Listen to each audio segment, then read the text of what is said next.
started. Welcome everybody.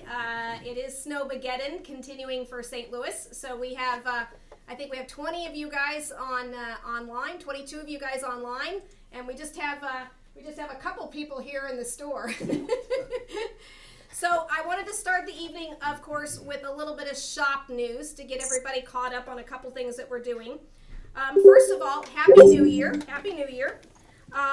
Secondly, and I'm sure everybody knows this already, but we did shut down our South County store. Hi, good to see you. I have to use the bathroom. Okay, go use the bathroom. So Sarah Vincent, Faith just walked in. So, hold on. Excellent. Come here. Hi, Faith. Hello. Okay, we digress. All right, so we closed down our South County location. Basically, after COVID, we were just struggling with numbers out there. My lease was up, and so we decided to consolidate everything over here to Chesterfield. But all is well. We're looking very forward to the new year and putting our focus towards other things and other avenues, including more dive travel. So excited about those opportunities and what that allows us to do. So we also, at the new year, because we're gluttons for punishment, we switched our point of sale software and also launched a new website. So it is not perfect. It's still a work in progress. They transferred most of my stuff over, and we're finding nuances. We have to add and update a few things. So bear with us. We're trying to get it figured out. I think we're trying to get our classes to be able to purchase classes and stuff like that online. But we're close. We're getting there. So bear with us as we work through a new website. And I know lots of you guys have done that, and you know how much fun that is. All right. Secondly, we do have a lot of winter courses on the schedule, including dry suit diver, enriched air, equipment specialist, reactivates for all of you guys going on a dive vacation. You know, you've got something planned this winter. You need to get reactivated. We have those running. And then our aware classes and coral reef courses. So all of those two classes are e-learning classes. So lots of opportunity to continue thinking about scuba diving even during these winter months. So check out our website and keep an eye out for classes, okay? Another thing that we've done is we had a very successful scuba crew. It's my youth organization, my youth group. And then a lot of those kids aged out, and it sort of petered out a little bit, including Susan Donnelly. She's one of my dive masters on staff. She's one of the she's one of the moms that kind of ran it. Her daughter is now, she went into the military, so she's out. So, but Susan is relaunching it, and we're relaunching it on January 24th. It's a Friday evening. We're going to have a movie night. So we have that up on the website. It's going to be, she chose 47 meters down. And so hopefully the kids can watch that and comment on all the discrepancies about scuba diving and being underwater. So 47 meters down, arrive around 5:45 p.m., pizza and soda, popcorn, that kind of thing. So if you've got kids ages, say 10, 12, on up to 18, they would be welcome to join us. They do not need to be scuba certified, but just have an interest in scuba diving, maybe part of a scuba diving family. So we're getting ready to try to push our scuba crew forward. In addition, I'm changing one thing on our calendar for people that have kids ages 8, 9, and 10, even up to 11. We have Master SEAL Team. So any kids if they're already a SEAL Team member, we added one for Sunday, January 19th from 1 to 3 p.m. It's a Sunday, and the aqua mission is going to be inner space, where they're putting together the space station underwater. So that is going to happen on Sunday, January 19th for kids as 8, 9, and 10, and they have to be a SEAL Team member already. Our We Own Winter contest is in full swing. We have lots of folks going out diving and posting about their experiences. We had dive into the new year and then the polar bear plunge. So those photos were a lot of fun. In conjunction with that, the We Own Winter, we've got some dates that folks are going to the quarry. So we've got teaching staff going to the quarry, Mermet Springs, as part of the We Own Winter contest. We're going to go ahead and cancel this weekend only because I need Nick Atherton in the classroom. He's teaching for me. So I'm canceling this weekend, but we're going to have January 25th, 26th, February 8th and 9th, and February 22nd, 23rd, and then March 15th and 16th. So if you need dive buddies and you want to brave the cold, put a little bit of street cred in your column, your name there, and rack up some dives as We Own Winter. Plan on getting those on your calendar. We will also be participating in the Ice Hole Festival at Lake Okoboji in Iowa, January 31st through February 2nd. They cut a big hole in the ice, and they train us on how to make the dive safely. Again, lots of street cred, a great group of people. Patty's going to be there, Fourth Element's going to be there, International Scuba, and just a really fun weekend out on the ice, and it's very cool. I want to make mention that we are also, I just want to give a shout out to our friends with Life Waters. Life Waters is, they're a VA organization, or they started out as a VA organization that helps people with disabilities, veterans, learn to scuba dive and continue to scuba dive. They do a lot of the same things that we do, different events, but they need lots of help. So they are creating Scuba Ability Buddies, and they're going to have an open house where they can talk about all their programming. It's going to be on Thursday, January 30th from 6 to 10 p.m. They've got a house in Arnold. So we have this up at the store, and I'm going to try to find a link so we can make sure we share this with everybody. If you're interested in supporting Life Waters, this is a great opportunity to get to know them and get a part of their organization. Very rewarding. We have our Dive Master orientation starting February 11th. So perhaps you missed my GoPro nights, or you haven't reached out and you're just hearing about that. I want to make sure we're sharing that our Dive Master program is starting February 11th. If you have any interest or questions, give the shop a call and we can give you all the details and the scheduling. Okay? Let me talk about travel for just a minute. So girls trip, I have at least 4 more spots available. So ladies, we're getting kind of close on space. So keep an eye out on that. Our Arctic trip, which is the one running in August that Faith is putting together, we still have lots of space on that one. You just have to check availability with me. So that trip is, I think people get confused. You absolutely do not need to dive. It's just a very small portion of the entire trip. It is just one big adventure. Polar bears, walruses, whales, pack ice. We're going to go over to Greenland and then down to Iceland. So it's just going to be an absolutely stunning trip. So if you thought maybe you missed it, you haven't, give me a call and we can check availability for you. I just added Stacia in October of 26 for Jeff and Stacy Mormel. They're going to be the trip leaders. And then they're also running a trip to Saba in late February, early March of 26. So I just got those 2 trips posted. And then hot off the presses, and we'll make a whole separate presentation for this announcement, but I just booked a trip to Cuba. It's going to be November 14th through the 21st of 2026, and I've got 25 spaces, right, Faith? 25? Yep, 25 total. 25 total. Okay. So I don't have any information posted on it just yet. You guys are the first to hear about it, and we'll get out the flyer up on the website, and then I'll see if Faith can come back and help us with a presentation on Cuba. I do have new dates for both our Socorro trip and the Explore Baja trip with Mexico liveaboards.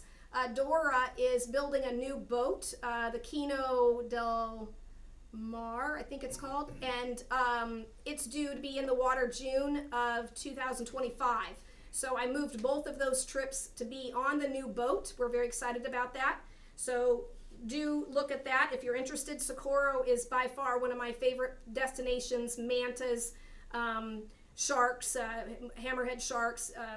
It's just dolphins. It's big stuff, and it's just fabulous. And then last but not least, I want to make mention, I haven't even, Paul was off today. He's helping here tonight with the presentation. He came in, but I'm going to go ahead and launch a few travel webinars. I used to do those more often, but the first two that I'm going to do is going to be on Curacao to Lions Dive. I want to talk all about that trip. It's going to be January 16th at 6 p.m. And then I'll go ahead and talk about Statia. That one's going to be January 30th at 6 p.m. And then I've got some others already on the calendar, but I'll post those to the website and get that out. So if some of these might have been of interest to you, but you wanted to know more about the trip and what it entailed, who we're diving with, costs, what the rooms look like, diving operations, what you can see, that's what those travel webinars are going to be all about. So I'm excited about that. Let's see here. I think that's about all I have to share with everybody at the moment. We do have a few products I wanted to highlight. Garmin just came out with the Descent X50i. It's their new, it does everything but the kitchen sink dishes. So we do have these in stock, and we've got sheets that give all the gory details. It's a pretty cool dive computer. Also, Stream to Sea. This is reef friendly products, and we've done really well with the leave-in conditioner. So obviously I don't need any conditioner, my hair's too short, but for those of you with longer hair, this leave-in conditioner has been a blessing. And we just had a customer come in, she bought two bottles of it. So give this a try if your hair is a problem on diving. And then last but not least, I was very excited to get these into the shop. These are just a fun little side note. My friend Simone, she was our cruise director on the Dewi in Raja Ampat, and during COVID, she started practicing her artistry skills.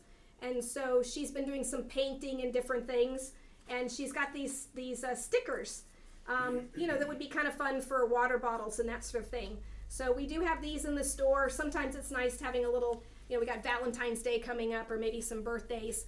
They were good stocking stuffer ideas. So I just wanted to highlight these because a lot of folks online remember Simone from our Raja Ampat trip. And so we're still trying to throw her our business when we can. But I think that's about all I've got for right now. I'm very excited about our upcoming Galapagos trip. And Faith Ortins with Blue Green Expedition. A lot of you guys online already know Faith, fortunately. She is the one that has pulled this trip together, and it's on the MV Aqua. I wanted to bring her on tonight to share all the details about the trip and what makes it special. And then, of course, we just announced that Christina Zanato, she's a very well-respected shark conservationist, will be joining our expedition as expedition leader. So without further ado, please join me in welcoming our dear friend, Ms. Faith Ortins. Yay! Thank you guys very much. So before I start the show real quick, very quick thing. How many people have been to Galapagos before? Okay, Sally, that doesn't count. You've been with me. I already know that. So how many people? Okay, let's maybe rephrase that. Who hasn't been to Galapagos?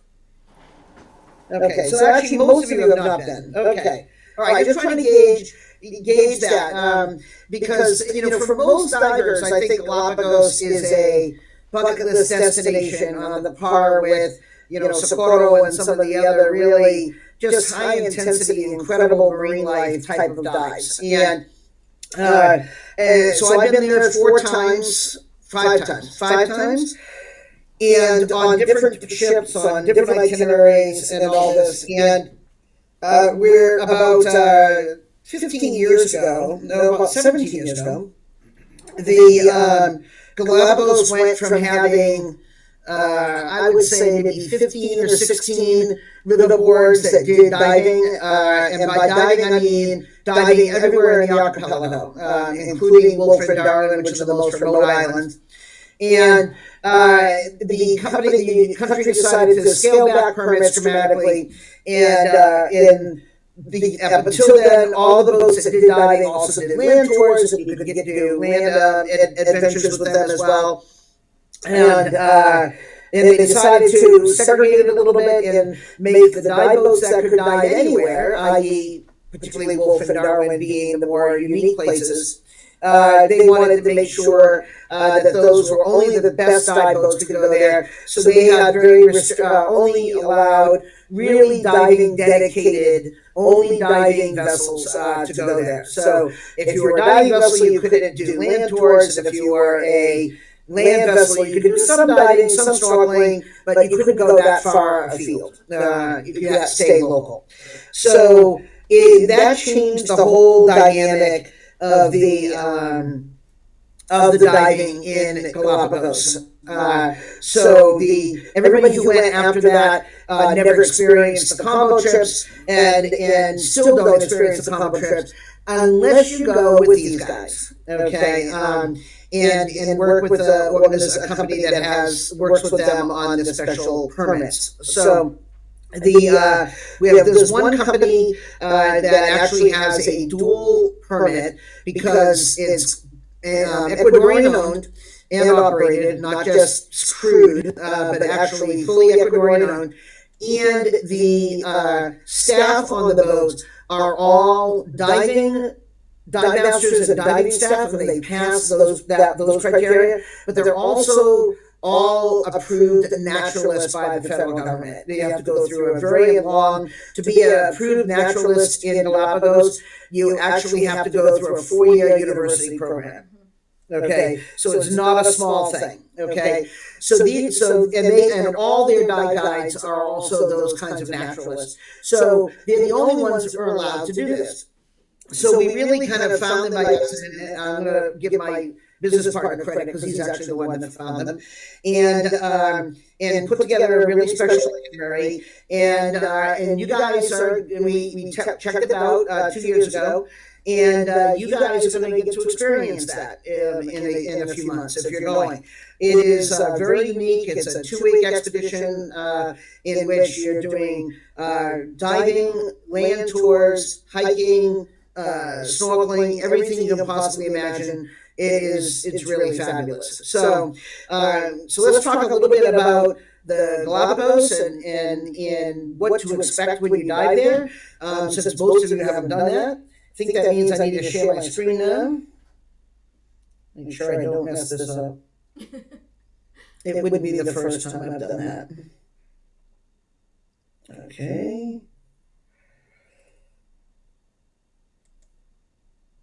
Alrighty. Let's see if we can make this work.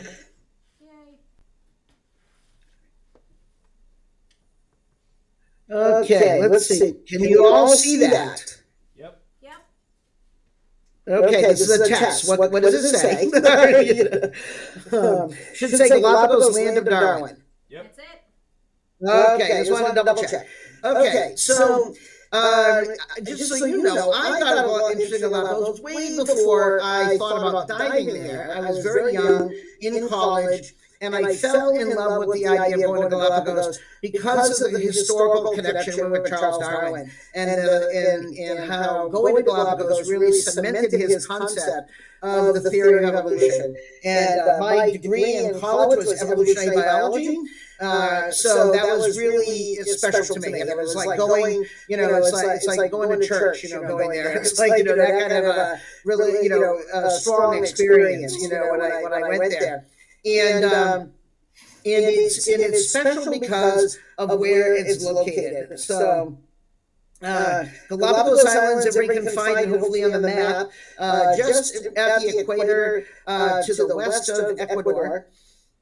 And these islands are one of 4 Eastern Pacific archipelagos. Galapagos Island being the furthest south. Almost due north is Malpelo Island. A little further north, closer to Costa Rica, is Cocos Island. And then ones that I think a lot of you have probably been to, the Socorro Islands up off of Mexico. Okay, all of them are part of ancient volcano chains that eventually, got covered by water, or mostly covered by water, and there are little islands that stick out. Okay, because they were isolated, because of their pathway along all these currents that you see there, they really developed some incredible amounts of marine life, and particularly a lot of pelagic life that was coming around these areas, looking for food, looking for mating, or looking for cleaning stations. So Galapagos Island is particularly interesting because, first of all, it's the largest group of islands out of all of those. There's numerous islands there, and we'll see that in a moment. And it's also at the conflux of three different ocean currents. Two equatorial currents, one going one way, one going the other. And that obviously is warm water. And the other one coming up from Antarctica, the Humboldt current, coming up the Pacific coast of South America. And that's what gives the southern and central islands in Galapagos cooler water, but it is not as cold as it would be normally because, of course, there's mixing with the equatorial waters. And so there's just a whole lot going on there, and that's what brings all the marine life there. So these are what they call the central islands. Most of the islands are in that central group. We're going to be flying into Baltra, and let me find it on the map here. It's a very small place on the map. It is there it is, just north of Santa Cruz. So Baltra Island, that's where you'll be flying into, and getting the boat there, and then beginning the cruise, starting going over to around Santa Cruz, around the usually the southern part of Isabella Island, up into Fernandina Island, on the way to Wolf and Darwin, which are actually much further away than that would indicate on the map. And then working your way back, going over to Marchena, around Santiago, and going over to the other side of Isabella, where Cape Marshall is, and places like that. All of those are very special places. Hardly ever is it done in one trip. Okay, it's very, very unique. There's also a particular dive site I'm going to talk about a little bit. That is just absolutely spectacular, but it's in the middle between Wolf, Darwin, and Isabella. It's on the way up there or on the way back is when you hit that. So, and all the islands have different characteristics. They have, because they developed, they were so isolated when they developed, the land marine life is quite unique. Just like the topography on the islands is all different. Some are much more fertile and wet and have more of the farming lands, like this one. That one is Santa Cruz. This is actually a very famous island and viewpoints on the island. Have anybody ever seen Master and Commander? Yes. The movie? Yeah. If you have, you've seen this. This is actually where a lot of the movie was shot, is right here. There's a great little land hike that you can do to go up to the viewpoint here and see what, obviously looks like a sail. It's called Seymour. This is Seymour Island. Absolutely beautiful. You can have a lot of rocky islands. Of course, these are mainly lava. That's all been rounded off and smoothed out by the ocean. So you get more of these rounded rocks on the islands that are older, and on the islands that are newer, it'll be rougher and more jagged. Very unique species. It's a lot of different birds there. Frigate birds are very common. This is the male frigate bird advertising. And another one here.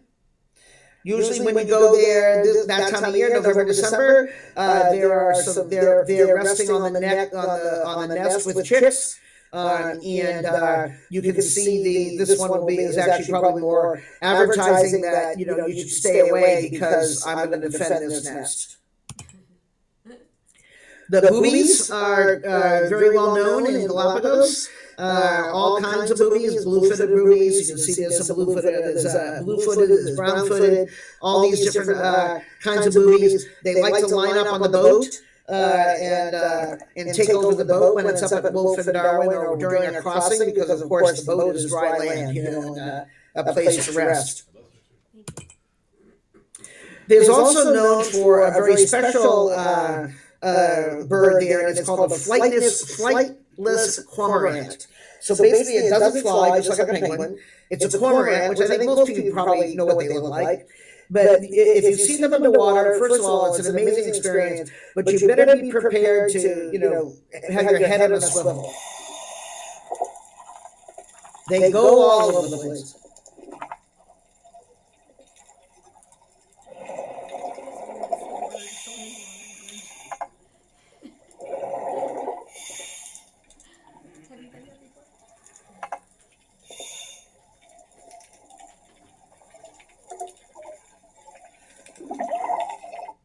So this is one of my favorite things to see there. It's endemic. It's only in Galapagos, and you can see they're very entertaining to watch on water. Feel free, by the way, if you have any questions, to let me know. The land stuff, desert, these are the land iguanas. Okay, so the land iguanas are pretty big. They're very prevalent on the islands. You can see a lot of the islands are quite deserty looking, other than, of course, the rocks being a little more rocky than a regular, normal type desert environment. But the lizards the iguanas, could be quite large. They are not bothered by you at all. They're pretty friendly, actually. And there's quite a few of them. And then you can see land iguanas in a few places. What I really find fascinating are the marine iguanas. These guys look like something out of, a prehistoric, movie, dinosaur movie. And they're much smaller than the land iguanas in general. They are by the depth, the name probably tells you something. They primarily go in the ocean and find all their food in the ocean. And they tend to be only on the islands that are right in the middle of the colder water currents. So there's Ferdinand is generally the coldest of the islands because it sticks the furthest out, and it is south of the equator, so it's still getting the full brunt of the Humboldt current. So that tends to be the coolest of the islands. It has the most marine iguanas on it, which seems a little contradictory considering they're cold-blooded animals. Why do they go there? But when you see the marine life that they eat, you'll understand why. They basically eat kelp, and algae, and those flourish in cooler waters. So the water temperature there is somewhere between 58 and 64. But it's very shallow, so you're not exactly, there's no thermocline. There generally are not a lot of thermoclines in Galapagos in general, and you're swimming around so much looking at all this crazy stuff, you don't even really notice, that it's cold. When they're on land, they are warming up. That's their job. They spend about 30 minutes to an hour in the water a day. And it takes the rest of the day for them to warm up and rejuvenate, because they are, of course, cold-blooded animals. In that temperature, water is pretty tough on them. But you can see them pretty much everywhere. Can everybody see the one blending in there behind the cactus? This is one of the end of Ferdinand Island. So many of these animals are, even if they're not endemic only to Galapagos, they're much more common there than other places. These guys are everywhere, and you can see how well they blend in when they're not dry, and been on land for a while. Isn't that cool? These guys don't try to blend in. This is the Sally Lightfoot crab. They are all over the place. They are very good food for a lot of the animals, everything from seals to even I've seen iguanas eat them, when they catch them on the land. But you could pretty much, consider that these are on the menu for a lot of things, including the birds. I'm assuming these animals are probably colorblind, and that's why it's okay for them to be red, but they are, very, very bright and very colorful and easy to see. There's also penguins in Galapagos. Okay, so this is actually the northernmost penguin species that's found, and they're only found south of the equator. They're not found north of the equator. The furthest north they're found is on Isabella Island. And so these guys are very small ones. They're part of the fairy penguin family that it lives in Australia and Tasmania and South Africa. So these are, much smaller penguins. They're probably about, for those of you who've been to Antarctica, they're about half the size of the larger penguins in Antarctica, of the Gentoos. Okay, so just to give you an idea. They are really fast, though. Okay, really, penguins in general are, but underwater they are really, really fast. So it's very hard to get a picture of them underwater. You're actually much better off approaching them from the shore, from the water towards the shore, like in a snorkeling type of environment, and getting pictures of them as they're jumping in the water, or just over under kind of shots between the water and the penguins on the rocks. But there are several places where you can dive or snorkel, and you will see penguins, more turtles than you can count. I mean, there was at one point probably 40 or 50 turtles in this little cove, and sharks and salinas and all kinds of stuff. So it's an amazing little cove there, and about 20 feet of water. And they are just adorable, aren't they? What Galapagos became known for is the Galapagos tortoises, and that they became very well known for two reasons. One, they were when the Europeans, when the Spaniards first discovered the Galapagos, they were great food. Okay, everybody loved eating them because they were very easy to catch. One turtle went a long, one tortoise went a long way, and unfortunately, that meant that many of these species were wiped out or virtually wiped out before people realized how unique they were. Each island has its own species of tortoise, which kind of makes sense when you think about it, because there isn't exactly a lot of interbreeding between islands of tortoises like this. They're quite big. They're quite, lethargic. They're about as active as you think a tortoise would be. And this one is a very famous tortoise. This one was this is Lonesome George. He was the last of his species, and was kept, and they were trying to get him to reproduce with other species of tortoise to create a hybrid, at least, so that his genetic lineage would not be gone when he passed away. Unfortunately, he died about 6 or 7 years ago, and it was one of the longest living tortoises ever, and he was huge. I was very fortunate to see him before he died. I'm very happy to have that happen, at least. But this gives you a better idea of the size.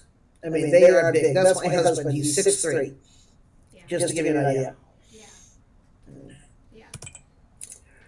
The other animals you'll see a lot on the surface there, even if you're not diving, is seals. Okay, Galapagos sea lions are everywhere. They will welcome you when you get to the dock and you go to board the boat.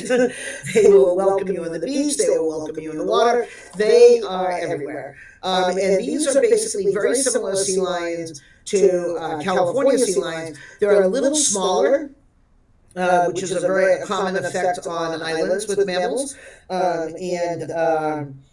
so the island version of the animal is a smaller species, but it is a unique species of its own. But they act very similarly to California sea lions if you're familiar with them and you've had interactions with them.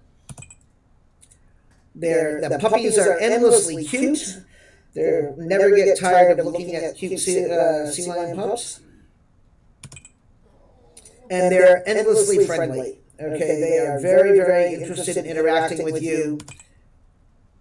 It's wicked fun. Like that. Hey, Sally, I think that might be your shot, actually.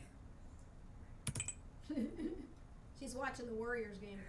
And underwater, it is a very different environment. Okay, because you have those differences in temperature, and the warmest water is probably about in a normal year, is about 74. It can get up to 84, 86 during an El Nino year, which I hope does not happen because all the sharks like to go deep when that happens. But fortunately isn't predicted to have that this year. But generally about 72, 74 is kind of the warmest environment up in Wolf and Darwin.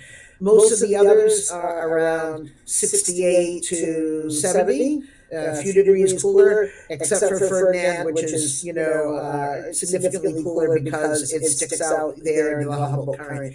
But you have a ton of life on the rocks. It's just not it's not coral. It is not. It's mostly algae, bryozoans, sponges, some soft corals, and a lot of sea fans and sea polyps, that kind of thing.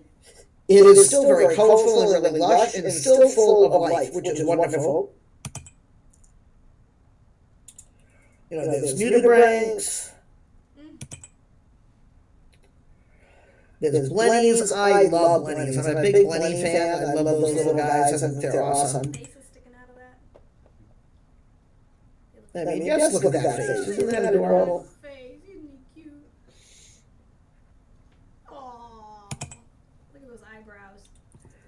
And then this is a giant blenny. So those are blennies that you think of as blennies, really small little guys hiding in the little holes in the rocks or in the coral, the sponges.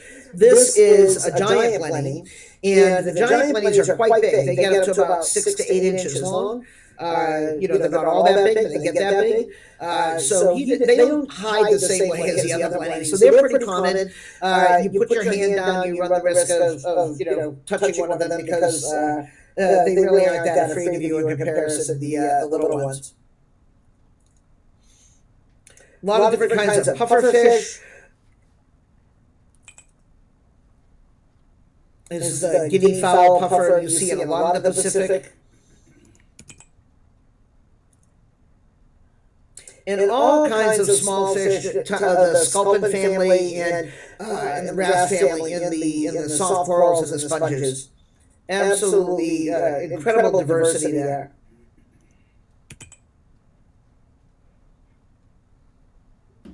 That's one of my favorites. Me too. It's so colorful. And the hawkfish. Yes. They're usually in the pretty corals. And there are quite a bit of seahorses in certain places. So there's areas where you have a lot of this algae as well as black coral, and the seahorses just love it because they can hide really, really well there. They're quite large. These seahorses are a small one's about 2 inches long, and the bigger one, kind of a typical size is 3 to 4 inches long. So, and I've seen them as big as 6 inches. So this one you don't need a magnifying glass to find. Let's go, thumbs up on that. And this meets my criteria of being worth taking a picture of because I don't need a magnifying glass to find it. And they're really pretty chilled out for most seahorses are, but this one actually I think is pregnant. So there's a lot of interesting fish there, and a lot of them are typical reef fish. This is actually a harlequin parrotfish that is really going to town on the coralline algae there.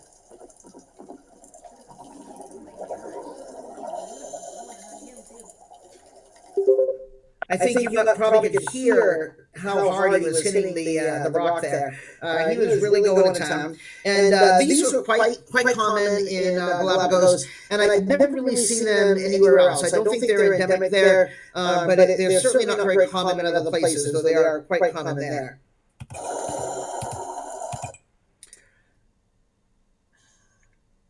A lot of different kinds of scorpion fish.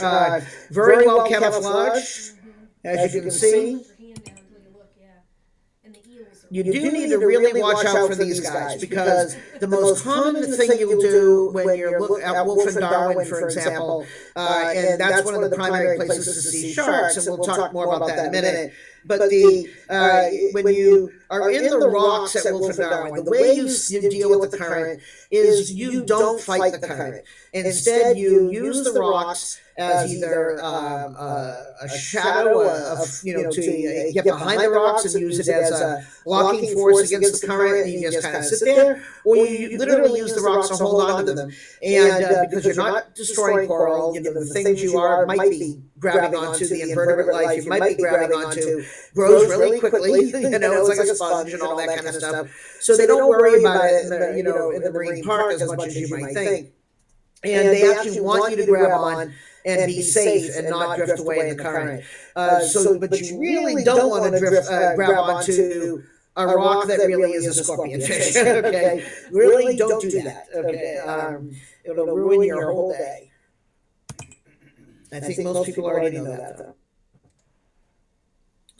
Hey, Sarah, These guys can be very. Do they let you use reef hooks there? Sarah wants to know. They do, but I wouldn't recommend it. To be honest, I wouldn't recommend it. The reason is because you want to be hunkered down. You want to be out of the current. And for a couple of reasons. One, if the sharks see you hanging up in the current, they're going to move away. Okay, they're going to get further away because you're hanging in the place where they want to go to be cleaned.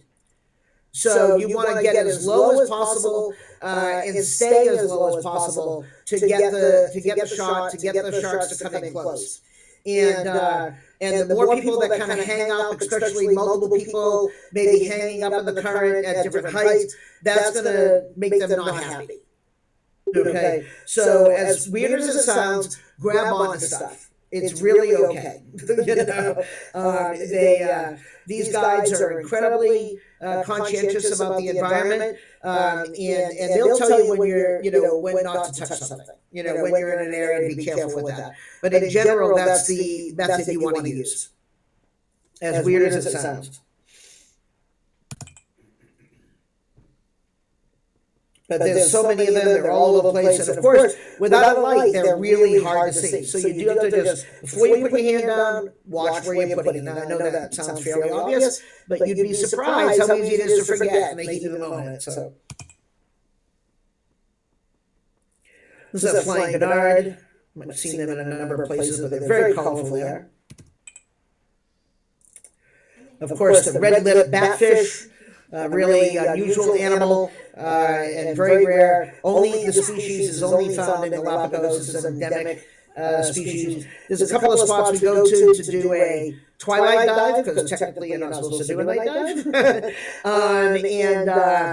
and we see quite a few of them in those dive sites. So. But remember, it was a twilight dive, not a night dive. A lot of places with garden eels, the islands that are a little bit older and have gotten a little bit more of that, sand, rock turning into sand.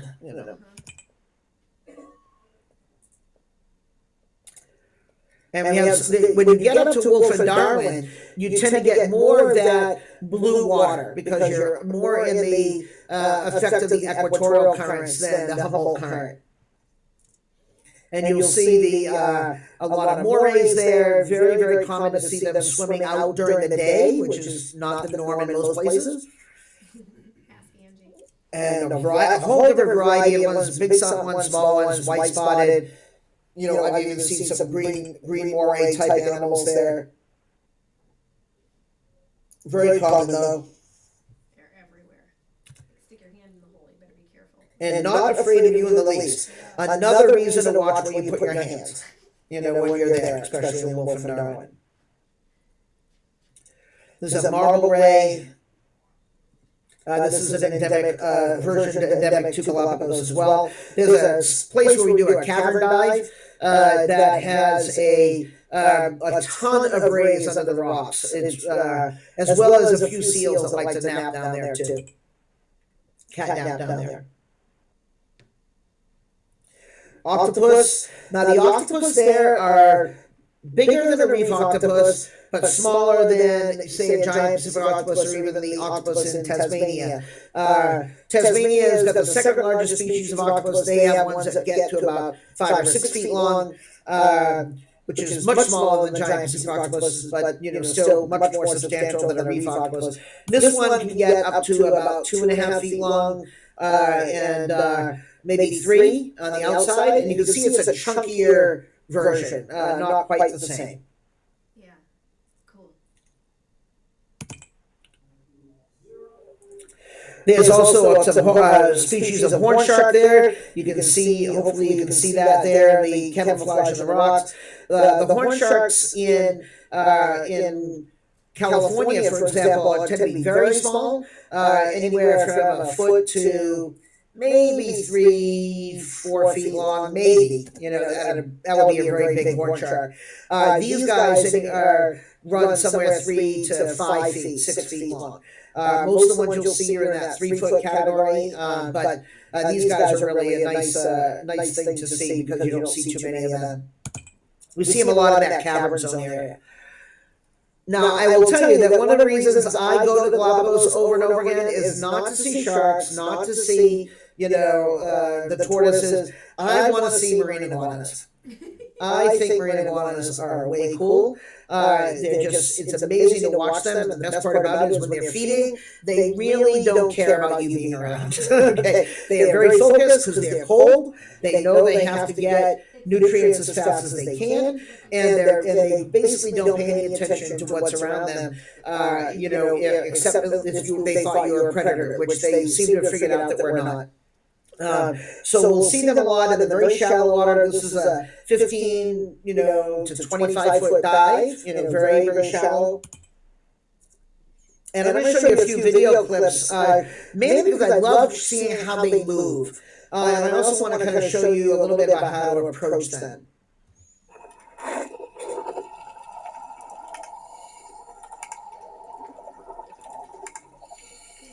That's literally how close you can be.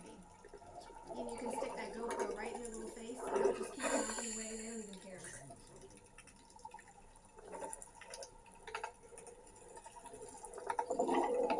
And now you can see it's not even a little bit afraid of her, right? And the surge there is, you can see that surge. It's not current, it's surge. And that's because it's in a very shallow part of the reef. That's probably only about 10, 12 feet deep. The visibility there is probably about 40 feet.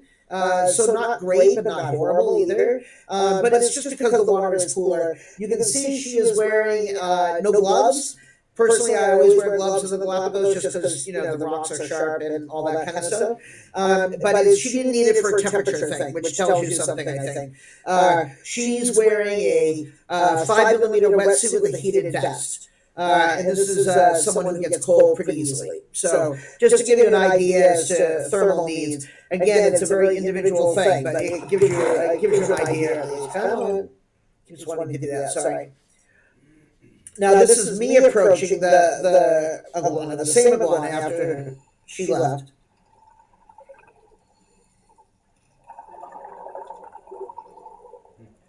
See? Isn't that cool?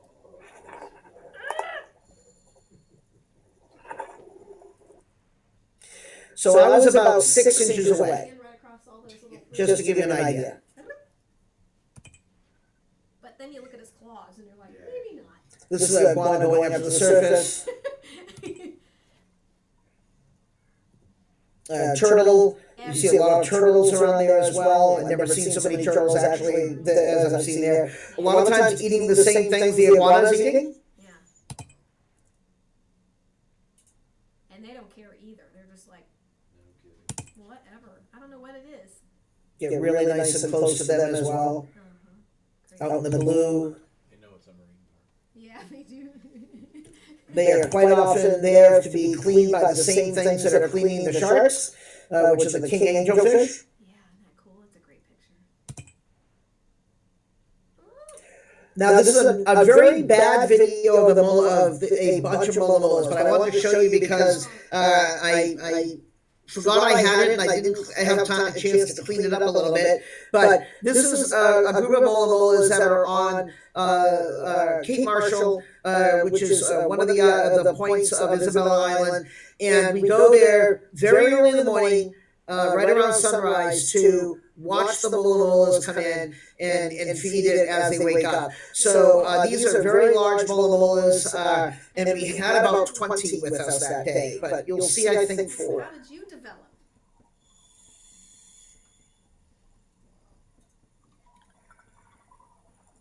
One, 2, 3, 4. Wow.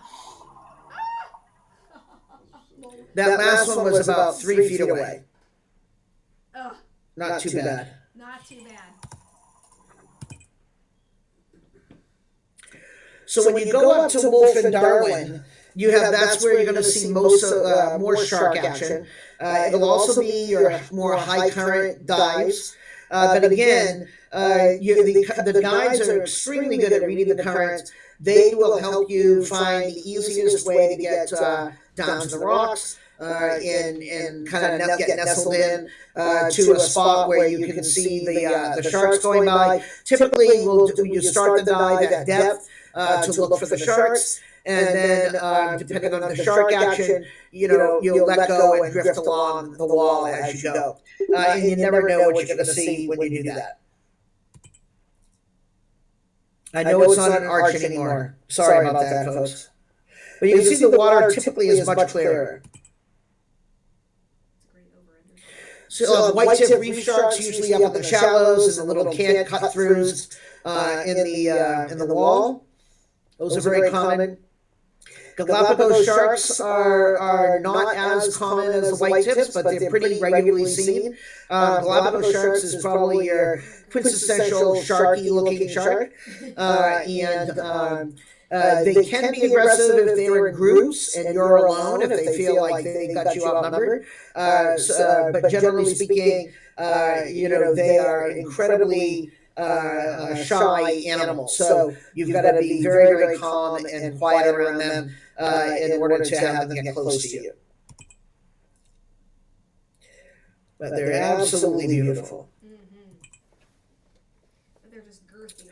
So hammerheads are what people think of in Galapagos, schooling hammerheads. So these are the scalloped hammerheads, and they do congregate there in large numbers. It is honestly hit or miss, but I would say you have a 95% chance of seeing these animals in significant numbers. The only time when you really don't have much luck with them is when the water is really, really, really warm and they go down so deep to get away from the warm water that it's just not feasible to see them. So fortunately, that shouldn't be the case this year. They had a really warm summer last summer, but this summer is not predicted to be that way. Or their season isn't projected to be this way. So hopefully that will bring them back up, which should not be a problem. Right now, that's about 70 foot right there. Yeah. So generally speaking, you'll see the sharks somewhere between 60 and 100 feet. And they're usually coming in for cleaning.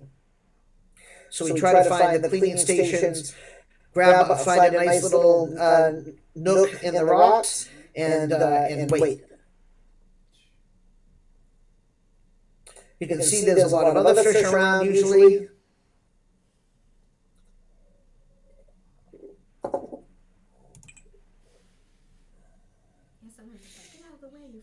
And they can come very close. I'll be honest, I do a little bit of skip breathing there to get them to come close. As I see them coming, take a nice good breath and then hold it for 30 seconds or so while they hopefully get closer and you get a good shot.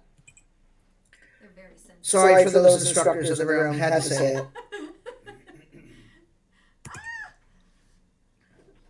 We've also seen them in shallower water where it's not usually as blue, it's usually a little bit murkier. And sometimes those are the spots where we see the most. My husband and I were diving there once, and went down, came up the wall, and current took us through this cut through in the wall, cut in the wall, a little canyon, and it was maybe 50 feet, 60 feet wide, the canyon, and so we went with the current because that's what you're not supposed to really fight it that way. If you're fighting the current, you're doing something wrong usually. So we went right through. Let the current take us, and we're drifting along, and then and we stopped by holding on to the rock on the bottom just to kind of see what was happening and see what if any marine life would show up. And these hammerheads started swimming towards us, and it was pretty incredible. Lucky. And you can see how many there were in that canyon. And it looks like they're going to run right into you, right? But of course they know you're there. They move. If you don't, they will. So pretty awesome to see.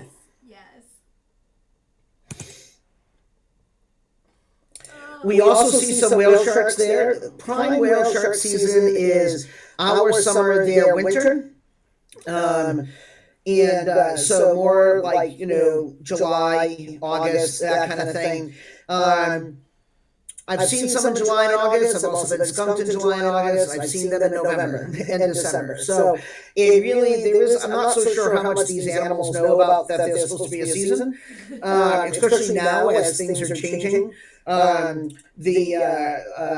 the times that I've been lately, I've been in that shoulder season because I wanted better sea conditions, which is the main reason I like going then. It's calmer, clearer, and it also there's a greater diversity of animals out rather than just focusing on going to look for whale sharks because they are much more prevalent in the summer. But I would say of all the things to see in Galapagos, these animals are going to be they're very big there, which is one of the reasons people like going. But they're very transitory, meaning they are moving. Okay, they are not interested in hanging out. Unlike whale sharks that I've seen in other places, they are feeding. We think they're mating. We don't know that for sure, but in other words, they're focused. So they're not going to be hanging out, being curious about the bubble-generating animals down underwater. That's the downside of them. There's frankly, a lot of better places to see whale sharks. But if you see one, it's awesome. Always a good day to see a whale shark. And sometimes you get really lucky and it swims right next to you. But only with juveniles for me, Wow. There's also mantas there as well. Not as common, certainly not like Socorro, but there are mantas and mobilas as well. Again, mostly in Wolf and Darwin, though not exclusively. There's also eagle rays. Okay, so eagle rays are one of my favorites. Who doesn't like an eagle ray, right? So this one, I saw this one out of the corner of my eye, and I'm swimming parallel to the current. Okay, this very calm animal is swimming directly into the current. I'm swimming parallel to it, and I'm trying like hell to catch up. I am kicking my butt off. Okay, and it suddenly sees me, and it seems to kind of slow down, almost like it's letting me catch up. And I was very close to the animal, maybe a foot and a half away, at this point. And it was just fantastic to swim with it for a short while. But I ran out of gas, and it's still going. So by gas, I need leg strength. But it was still awesome to do. Every now and then we see squadrons of them, more likely up in the Central Islands, not in Wolf and Darwin, but more in the Central Islands.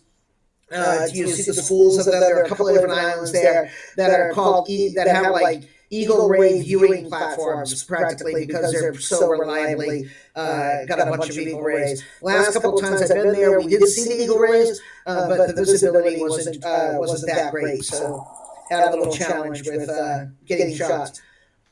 I will tell you, anybody who done warm water diving with me knows that I love schooling fish. Okay, schooling fish is my thing.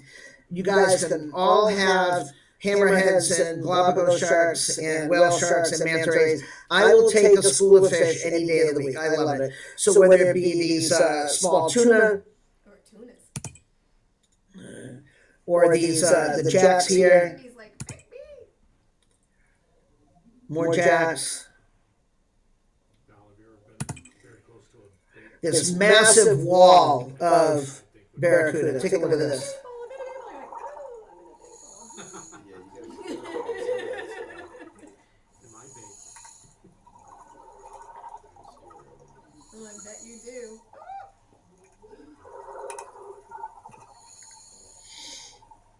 It's awesome. I just love schooling fish. So, in particular, I mean, there's a lot of places you can see schooling fish there. You can see them off of Wolf and Darwin. You can see them probably in most places there. But I will tell you, the place that was most amazing to me, and I think Sally might even remember this time, is Roca Redonda. And Roca Redonda is a dive site that is about 4 to 5 hours north of the Isabella, and about you're still about at that point you're still about 8 to 12 hours away from 8 to 10 hours away from Wolf. Okay, just to give you an idea. It is in the middle of nowhere. Okay, and it's literally a pinnacle that comes up out of the water, a little ways, and all these currents are underneath there because of where it is in the equator. So it's very close to the equator, so it gets both currents, and so it's a little stirred up. You can see the visibility isn't as good, but oh my God, the fish life is insane, absolutely insane, and it is to the point where there are so many different schools of fish of different species all together that I've just never seen anything like that before. It was just awesome. Okay, so take a look here. I got a few video clips of this. I call this the aquarium because there are so many different species all together swimming around. And it's just crazy. You don't even know where to look. So I love that kind of stuff. Come on. Keeps wanting to restart again. Sorry. This is a group of the king angelfish.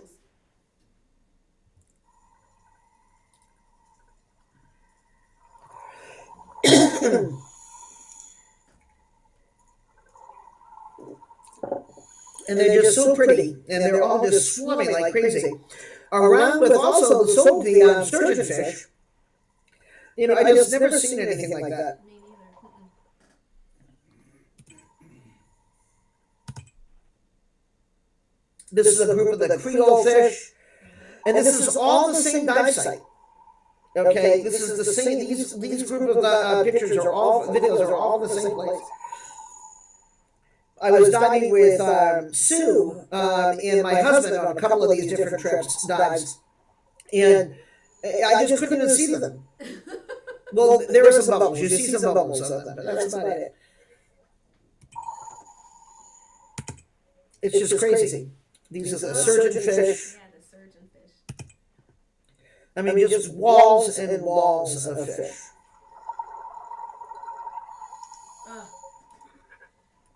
Absolutely everywhere. Woohoo! I just love it. When's this trip? December. So it's a rioting type of environment with different species, and you'll see that in a number of places, but I've never seen it anything like at Roca Redonda. It's just amazing, and we will stop there. It's going to be usually we try to do 3 dives there. It is very exposed, so it's very weather dependent, but we've been very lucky to get at least 2 or 3 dives at every trip. So. Out in the blue, when you have environments like this, you have like the Wolf and Darwin, you can see, especially up around Darwin, I feel, there's a lot of good spots to see things out of the blue. So when you're swimming along, don't just look down, don't just look to the rocks, look out into the blue. always keep checking the blue because you never know. I've I do a lot of that kind of diving where I look out into the blue, and I've gone back to the boat and told, oh my God, did you see this? And other people are like, what was that? I didn't see any of that. It's because they were looking at all the little stuff in the rocks and things like that. Nothing wrong with little stuff, but I'm a schooling fish person in case you couldn't figure that out already. Look at that.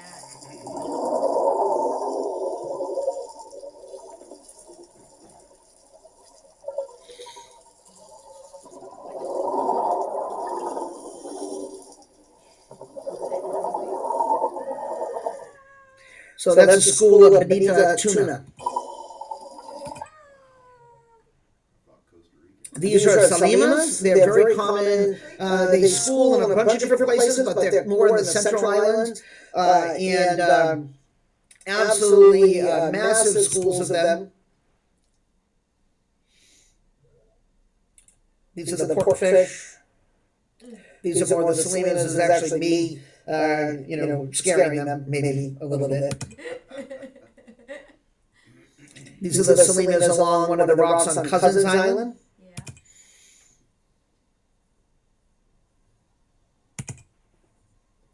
And this is a little video of my business partner Paul swimming through a school of them, just to give you an idea.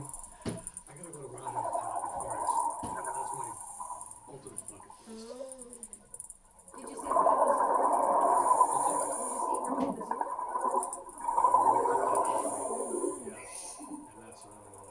and That's right. That's right. 26, right? Yeah. 27 and 28.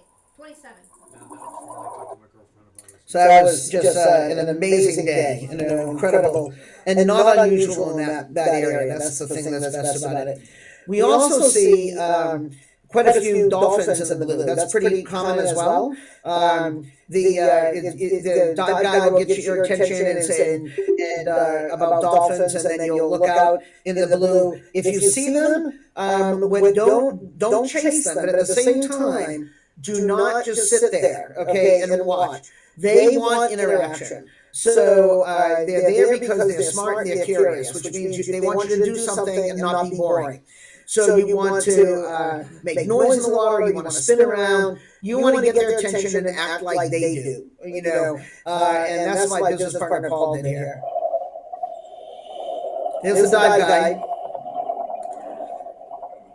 There's Paul. Look at him. He's like whirling. Hello.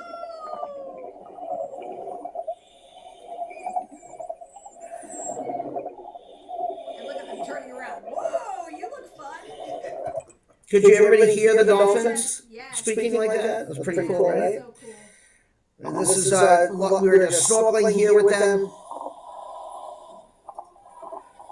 Groups swimming by.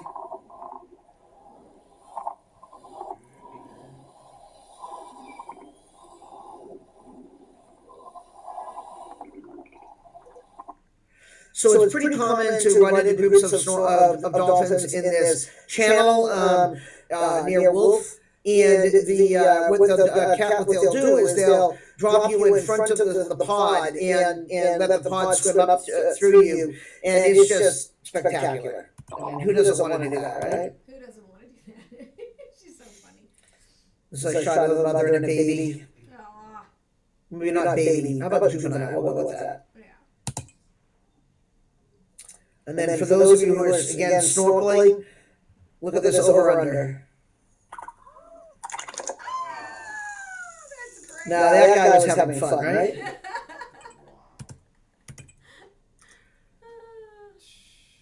So no matter what you do there, you're going to have a great time. No matter what kind of diving you do, no matter whether you're diving, snorkeling, you're doing land stuff, you're going to have an amazing time in the Galapagos. So, and it is one of those places that has, in my mind, actually gotten better over the last 20 years. I think the conservation, there are evidence of how the conservation efforts are working. And they are doing everything they can to even, not just keep it as good as it is now, but make it better. So these guys are a group that we sponsored and continue to send donations to, who do a lot of cleanup of the Galapagos beaches of plastic, because actually Galapagos has banned most types of plastic on the island.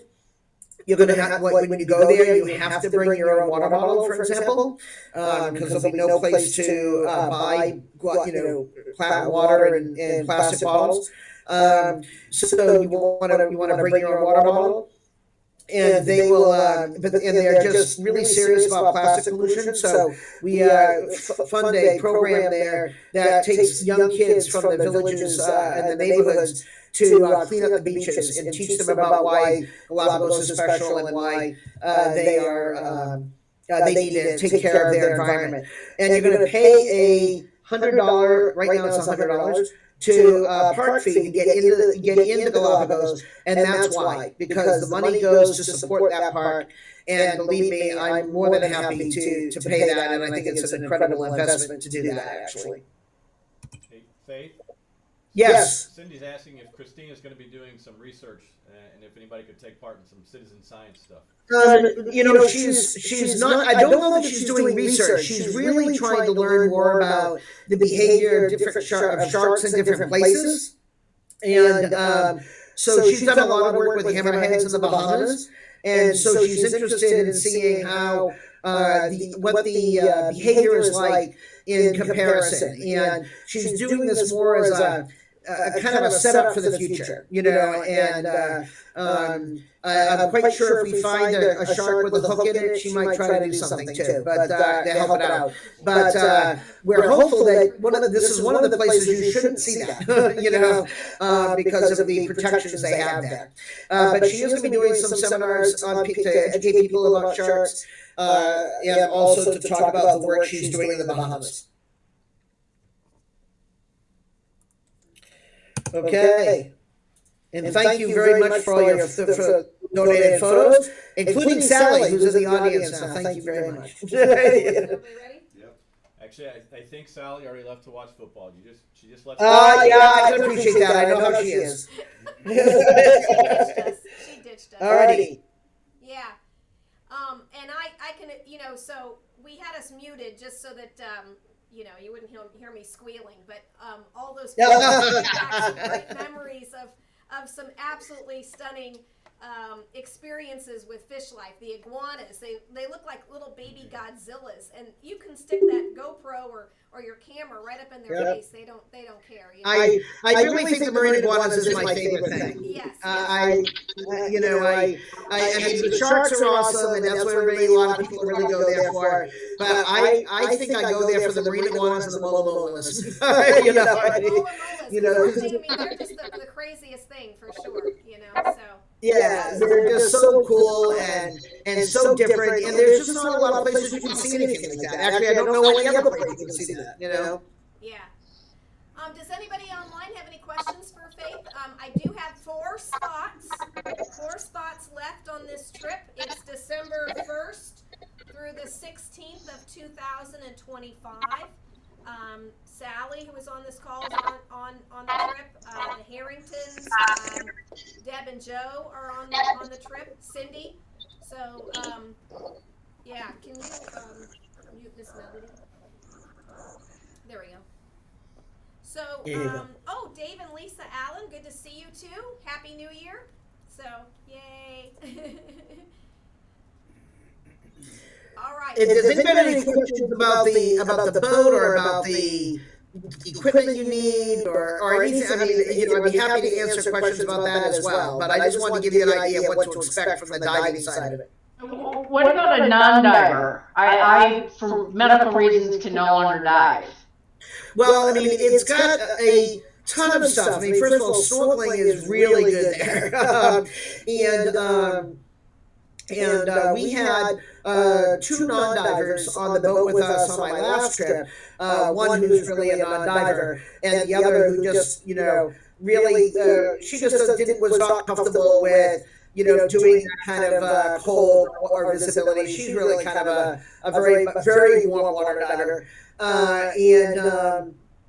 and we took her. The dive guide went diving and then came back, and he took them on a guided snorkel places all around the rocks, and letting them climb up on the islands and look for stuff. And I mean, they had a wonderful time. And of course the hiking and stuff on land is all perfect for non-divers as well. Well, and when Mike and I went with Valerie before, we snorkeled in between every dive to go out with Mike, and we've seen as much stuff snorkeling as we did diving. I mean, he had the whale sharks, he had the hammerhead, loved the iguanas, the penguins, all that stuff, and just snorkeling in between. It was like we got in and got our gear up, and right back in the boat and right back out. He actually seen more whale sharks than we did, Cindy. Yeah, it's pretty. Hey, Faith, this is Dave with a question for you about traveling into the Galapagos. I assume you fly to Quito, Ecuador, and then over. Is that correct? That's correct. So the plan would be to get everybody into Quito the night before you board the boat. And I'm looking at it to look at my calendar to see which trip you guys are on. So you're on the second trip. The third trip. So that's going to be. So I would say you would get in. I think it's the. Let's see. Yeah, you get on the first. Yeah, you want to get in on the first. Board the boat on the second. And we'll organize the flight for everybody on the second from Quito to Baltra. And the organization, the boat will organize all the transfers and everything else, so you'll be met at the airport, and it really is simple. So, a question about the luggage capacities on that flight from Quito over to Galapagos. We're both pretty heavily into the photo thing. Yep. So it's each a full set of dive gear and lots of camera gear. Yep. Yeah, no, we know how that works. Okay, so we buy when we do this, we've always bought the extra baggage that you can buy with the ticket. Okay, it's part of the deal. Okay. And usually cover somebody. What happens, what's really important, okay, is that because it's a group booking, they put everybody's luggage together. So if someone else doesn't use their full weight, then that gives a credit to you. Is what it comes down to. They treat everybody as a group. So the last time we had people coming in that went with us, we had some pretty hardcore photographers. Becky Kagan-Shaw was with us. Let's put it that way. Okay, we had some really hardcore people, and we ended up finding out they put everybody's luggage in there. They weighed everything. We were 20 kilos over. With everybody combined, okay, and they charged us $30. Yeah, I agree with. I think we can handle that, right? Okay. I'm gonna for those who've done a lot of warm driving, I'm gonna say it's not Indonesia. It's probably the easiest way of describing it. Okay, and the other part is when we'll have a guide there. You'll have a guide with you, and that guide is a local who knows who to talk to, if you know what I mean. And all of I have literally never been charged more than $100 in 5 trips there. And I would concur with Dave. Everybody charges $100. That's Everybody. my experience as well. So David and Lisa, I brought a bag, right, with my scuba gear and my clothes, and it's a liveaboard, so you don't have to pack a whole lot. And then I had a whole separate bag of just camera equipment, right? Not to mention my backpack and everything else. So once again, they kind of weigh us as a group and then divide it up. So, like if I have a snorkeler, maybe they don't have a second bag, or, so everything kind of evens out, and we pay, whatever the payment was. It's really, we worried way more about it than it was necessary. Let me put it to you that way. What about your carry-on limitations? We both got 2 carry-on backpacks. They meet the physical limitations of U.S. Airlines, but they, like my backpack will weigh 30 pounds and my other one carried my hand. We've never had them giving you a hard time about that. We've never, not even once. It's a 737 going into They're Boeing. very local. It's a big plane. It's a 737, so there wasn't any. Oh, problems okay. with that. Yeah. It's I was imagining something much It's smaller. not Little Cayman, Okay. what I'm doing next week, right? And pray for the weather plans for me. Pray. But anyway, it's not Little Cayman, so it's not a hopper flight. It's a big plane, a 737. That's a real plane. Yeah. Yep. Okay. Yeah. Thank you. Thank you. Yeah. And our buddy Don will be with you in Little Cayman, by the way. Who is? Don Ulrich. Ah, excellent. I didn't know you knew Don. That's Yeah. wonderful. He's Yeah. my best friend. Oh, that's fantastic. Wonderful. Well, good. He's never been on a trip with me. I look forward to spending time with him. So Right. good. There's the connection. Right. Good to see you guys. So I think the other question is just thermal protection. To give you an idea, when I went, I think we're talking similar temperatures. I wore a 7 mil. I do have a 3.5 hooded vest, and then I do have a heated vest. But I would wear combinations of that depending on the dive site because each island is a little different. And the coldest was that the one that Faith was talking about with the little the marine iguanas. It was colder there, but it was only like 1 day of diving, and it's a non-issue. So people just need to know about thermal protection. I'm happy to help with that. We can talk about that. So I saw a few people diving dry suits. Did you dive? You didn't dive dry. Did you dive dry, Faith? Yeah, well, you know me, I'm a wuss. Okay, so yeah, I dove dry, and I would say it was about half and half. Okay, just to give you an idea. And I think a lot of people dove dry. I think the people that dove dry because it's what they're really used to. Absolutely.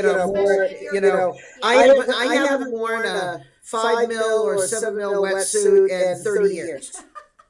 Okay, just to give you an idea. Okay, I'm not sure what I would do with myself in a 5 mil or 7 mil wetsuit. So basically, if I can't wear a 3 mil, I wear a dry suit. Now, I'm also very comfortable in my dry suit, and I don't have any problem swimming in it. And a lot of people say that they're worried about swimming in it or maybe buoyancy control and all this. And I'm just, you're very used to a dry suit, right? So, but a lot of people wore wetsuits with heated vests. And that seemed to make a big difference. For my friend Sue, who was with us on the last trip, she gets cold easily. I mean, she's like, she has no body fat, man, I swear to God. She's got nothing on her. So she loved being in a wetsuit because of the flexibility and the swimmability of the wetsuit. And she just put a heated vest on to stay warm enough. Excellent. And then I think, let's see, somebody asked how big is a boat. Sarah Grabowski, 30 meters, so your typical 100-foot boat-ish, and holds 16 max of us, right? So, yes, that's correct. Yeah, so I got 14, I've got 4 spaces left. And give me a call if interested. The flyer is up on the website. I did add Christina's photo. Yay! Yay! Yeah.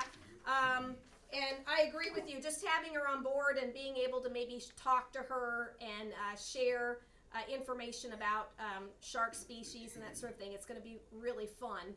I think so too. Experience that with her. So, thank you for that. Excited about that. So I think we're nearing the end of our presentation for tonight. I want to thank you, Faith, for all of your willingness to join us and share pictures and video. I'm glad we had it on mute because I really was squealing. I can't wait. I gotta tell you, Valerie, I can't wait till you see Broco Redonda. Broco Redonda is just amazing. Killer. Isn't it amazing? So anyway, if you can join me, please do. It's a lovely trip, and Faith has really got a package put together for us that's going to be stellar. I think I described it in a Facebook post as 2 weeks of bliss. So, so okay, everybody. Excellent. I want to thank everybody for joining us tonight. Please stay safe and warm. We've got some winter weather coming through Missouri. Yes, be careful out there. Yes, I know Miss Sarah's looking. She's trying to make it home tomorrow. She's spending the night at our house, so that'll be fun to visit with her. Thank you, Faith, for all of your love and support. Please join me in congratulating. Thank you guys very much. Yes. All right. Thank you for having me. And hopefully Great we'll have job. you soon to share and talk about our upcoming trip to Cuba. Yes, we will work on a date and get that squared away. Excellent, excellent. All right, everybody. Good night. Woohoo! What? The Sarah G just heard it. What? Cuba. Good night, everybody. Good night.